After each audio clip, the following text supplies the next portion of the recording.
biasa, makin banyak bukti-bukti soal ijazah ini ya. Fajar.co.id, beberkan bukti terbaru dugaan ijazah palsu Jokowi. Dr. Tifa _2, sampai kiamat tidak akan berani menunjukkan. Is it? Benarkah ya? Oke, coba kita lihat. Fajar.co.id Jakarta, isu terkait ijazah palsu milik mantan Presiden Joko Widodo masih terus menjadi salah satu pembahasan hangat. Kali ini ahli epidemiologi Dr. Tifa Uzatiasuma atau yang akrab disapa Dr. Tifa memberi sorotan tajam.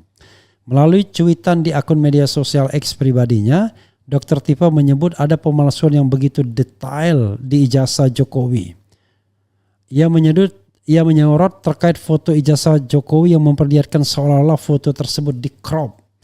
Pemalsuan yang fatal dan tidak bisa dikoreksi lagi yang 10 tahun dikira aman-aman saja adalah soal ini, tulisnya dikutip Senin 5 Mei. Foto pemilik ijazah asli dengan bingkai putih dan dicap merah ditutupi dengan foto seseorang berjas, berkumis dan berkacamata, di mana foto itu di crop dan ditempel persis menutupi foto asli pemilik ijazah, ujarnya. Lanjut, ia menyebut hasil foto crop yang ditempel itu membuat cap merah di ijazah tertutup sebagian. Dr. Tifa pun mempertanyakan siapa sebenarnya sosok orang yang berada di foto tersebut. Walhasil foto crop orang berjas itu menutupi sebagian dari cap merah sebutnya. Siapa orang berjas dan berkacamata? Hasil digital forensik menunjukkan orang itu bernama Dumatno Budi Utomo, tanyanya. Karena alasan inilah yang disebutnya membuat Jokowi sulit dan tidak berani menunjukkan ijazah aslinya. Inilah yang menyebabkan Jokowi mangkir 3 kali dalam sidang ijazah palsu di PN Surakarta yang baru berlangsung. Jokowi tidak akan pernah berani menunjukkan ijazah kepada siapapun kecuali orang bayaran sampai kiamat, ujarnya. Luar biasa. Dr. Tifa ya. Kemudian foto dan cap ini adalah bukti terbaik pemalsuan ijazah.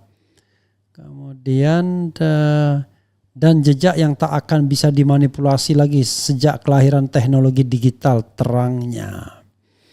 Oke saudara sekalian ya, itu yang disampaikan Dr. Tifa Uzatiasuma mengenai foto dalam ijazah yang katanya itu croppingan ya, tapi dalam istilah Rismon ya, either itu croppingan secara manual, apa istilahnya dia, atau itu secara digital ya dimasukkannya. Kita tidak tahu mana yang benar, tapi itu yang kemudian yang mereka katakan. Jadi saudara sekalian, yang jelas bahwa ini juga disampaikan oleh Rismon Sianipar dan disampaikan pula oleh Roy Suryo ya.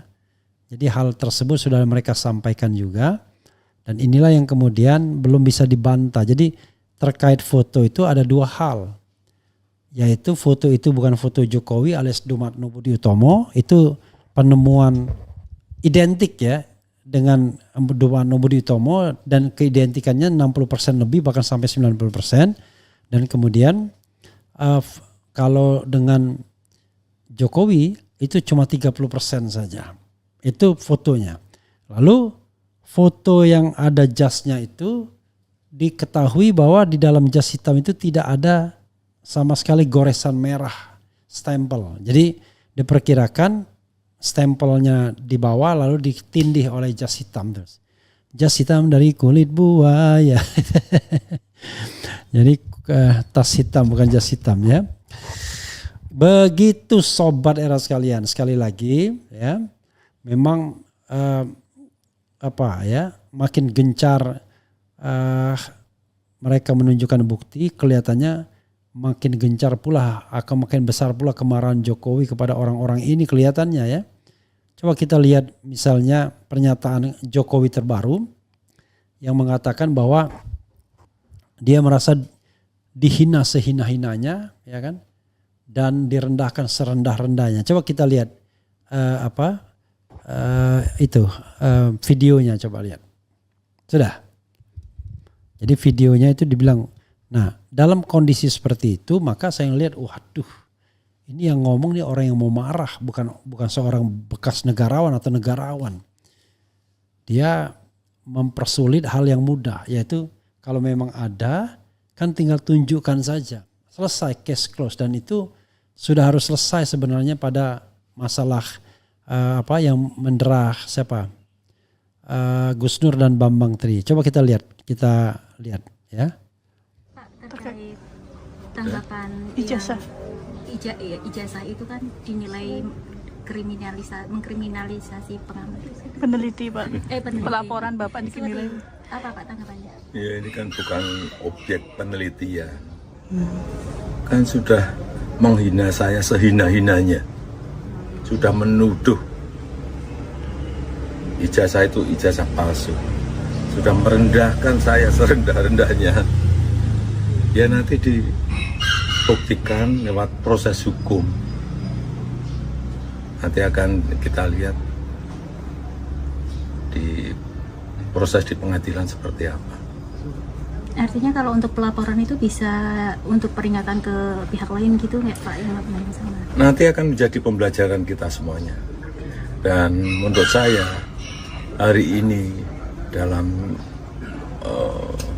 tantangan global yang sangat berat, yang diperlukan negara kita adalah sekarang ini kompak, saling berangkulan, menjaga persatuan kesatuan, terutama elit-elit dan seluruh masyarakat, agar tantangan berat yang dihadapi semua negara yang kita hadapi itu bisa kita selesaikan.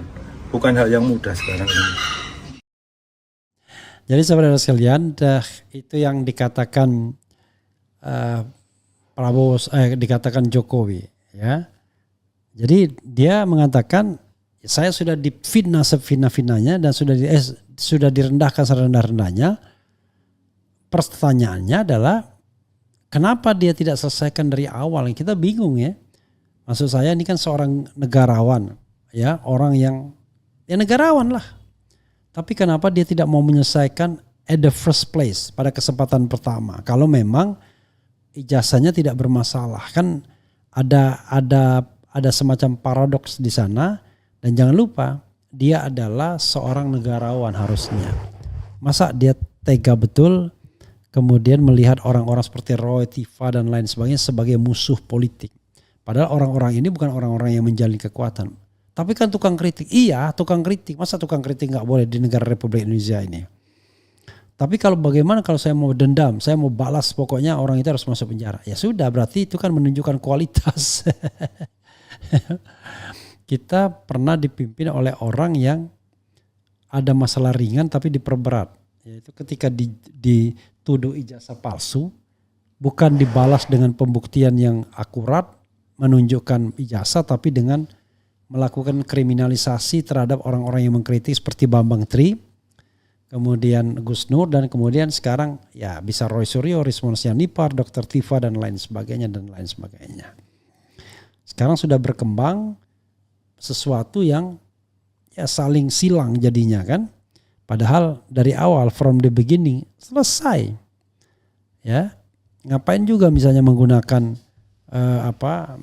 pernyataan UGM ya, menggiring dan lain sebagainya. Pokoknya tunjukkan ijazahnya, dilakukan digital forensik, that's all, selesai.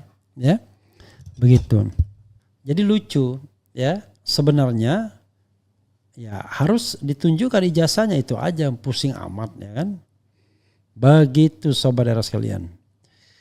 Ya saudara sekalian, kita cukupkan di sini dulu ya. 5 pemimpin yang berani melawan koruptor kelas kakap. Siapa ini? UGM mungkin tak jujur. Sebetulnya yang apalagi apa yang mau ditunjukkan, barangnya ada nggak ada. Terus kita pilih partai apa? Penjahat dan omongan ngalor ngidul kok dipuja ya. We walk the talk, not only talk the talk. Ya saudara sekalian, itu saja ya, mudah-mudahan bermanfaat. Wassalamualaikum warahmatullahi wabarakatuh. Keren, cadas, cie.